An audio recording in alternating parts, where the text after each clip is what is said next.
Really guys சொல்கிறேன்னா ரொம்ப டேஸ்டியாக இருக்குது. அந்த குழி பணியாரம் மாதிரி இருக்குல்ல பணியாரம், அது அப்படியே வாயில் வச்சு அந்த சுகர் டேஸ்ட்டு அப்பப்போ ரொம்ப வேறு லெவலாக இருக்குது.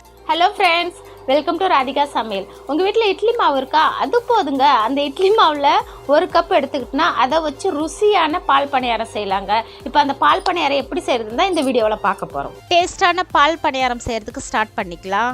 பார்க்கும்போதே பாருங்கள், ஒயிட்டாக சூப்பராக தெரியுது பாருங்கள். ஒரு ஃப்ரெஷ்ஷான தேங்காய் எடுத்துக்கிட்டு அதில் மேலே இருக்கிற தோலை எடுத்துட்டு சின்ன சின்ன பீசஸாக கட் பண்ணிக்கிட்டேன். இப்போ கட் பண்ணிவிட்டு ஜாரில் போட்டு நல்லா அரைச்சி எடுத்துக்கலாம் ஃபைன் பேஸ்ட்டாக.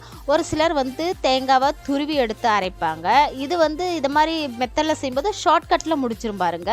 அப்புறம் ஒரு சிலர் தோலோட போடுவாங்க. தோலோட போட்டாக்கா தேங்காய் பாலோட கலர் கொஞ்சம் இதுவாக இருக்கும். அதனால நான் தோலை எடுத்துகிட்டு போடுறேன்.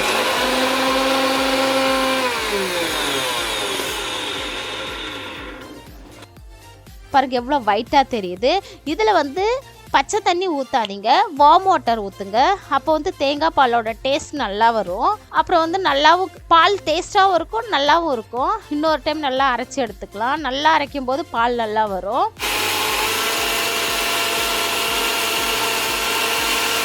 தேங்காய் பால் நல்லா அரைச்சாச்சு ஃபைன் பேஸ்ட்டாக. இப்போ இதை ஃபில்டர் பண்ணிக்கலாம். ஒரு சிலர் வெள்ளை துணியில் ஃபில்டர் பண்ணுவாங்க. நான் அப்படி பண்ணலை, ஃபில்டர்லேயே ஈஸியாக பண்ணிக்கலான்னு பண்ணிக்கிறேன். பாருங்கள், இது ஒரு ஸ்பூனை போட்டு நல்லா அழுத்தும் போது அதில் இருக்கிற பால் பூரா நல்லா வரும்.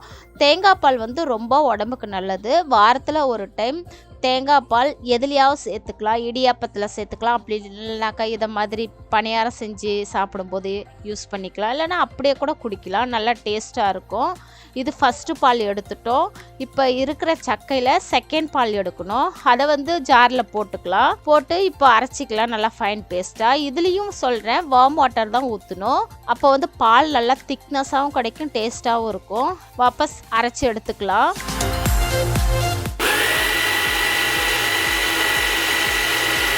திரும்பவும் இதை ஃபில்டர் பண்ணிக்கலாம். செகண்ட் பால் கொஞ்சம் தின்னாக தான் கிடைக்கும். ஃபஸ்ட்டு பால் மாதிரி அவ்வளோ திக்காக கிடைக்காது.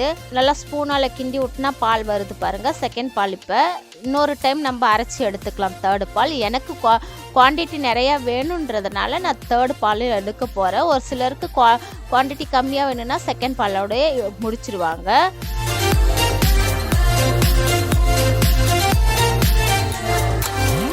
தேர்ட் பால் நல்லா அரைச்சி எடுத்துக்கலாம். இந்த பால் எடுத்த பிறகு இந்த சக்கையை ஒரு சிலர் கீழே போட்டுடுவாங்க. போட தேவையில்லை. நம்ம வீட்டில் பொரியல் செய்வோம் பாருங்கள், அதில் நம்ம யூஸ் பண்ணிக்கலாம். பொரியல் செய்கிறதுல யூஸ் பண்ணும்போதும் டேஸ்ட்டாக தான் இருக்கும். பாருங்கள், 3 டைம் நான் எடுத்துட்டேன். பால் நல்லா திக்னஸாக தான் இருக்குது. நான் இதுக்கு 1 கப்பு தேங்காய் எடுத்துக்கிட்டேன். அதே மெஷர்மெண்ட் கப்பில் வெல்லமும் எடுத்துக்கிட்டேன் 1 கப்பு. இதை நல்லா கரைச்சி எடுத்துக்கலாம்.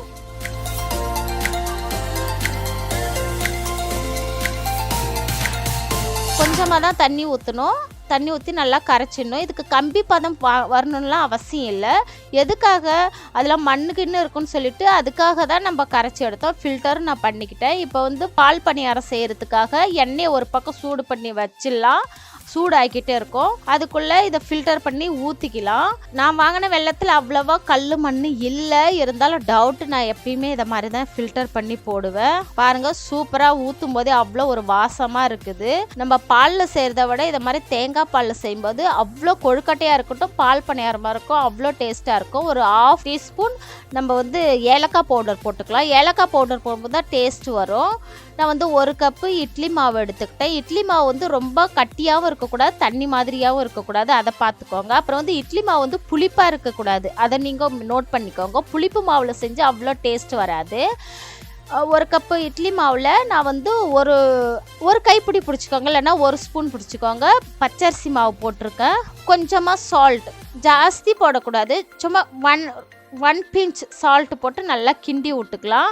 உங்களுக்கு இட்லி மாவு கன்சிஸ்டன்சிக்கு ஏற்ற மாதிரி நீங்கள் அரிசி மாவு போட்டுக்கோங்க. முடிஞ்ச வரைக்கும் புளிக்காத மாவில் செய்யுங்க, சூப்பராக வரும் பால் பணியாரம். நல்லா மிக்ஸ் பண்ணிக்கலாம். நீங்கள் ஸ்பூனில் எடுக்கும்போதே தெரியும் இது எவ்வளோ கட்டியாக இருக்குது, எவ்வளோ கொஞ்சம் தண்ணி மாதிரியாக இருக்குது. அதுக்கேற்ற மாதிரி அரிசி மாவு போட்டுக்கோங்க. எண்ணெய் ஒரு பக்கம் சுட்டுக்கிட்டே தான் இருக்குது. எண்ணெய் சுட்ட பிறகு நம்ம கையால் போட்டுக்கலாம். ஒரு சிலர் ஸ்பூனால் போடுவாங்க. நம்ம ஸ்பூனால் போடுறது உங்கள் இஷ்டம், இல்லைன்னா கையால் போடுறது உங்கள் இஷ்டம். உங்களுக்கு எது யூஸ்ஃபுல்லாக இருக்கோ இல்லை எது உங்களுக்கு ஈஸியாக வருதோ அதை மாதிரி போட்டுக்கோங்க. கேஸு நல்லா எண்ணெய் சுட்ட பிறகு மீடியம் ஃப்ளேமில் வச்சுக்கோங்க.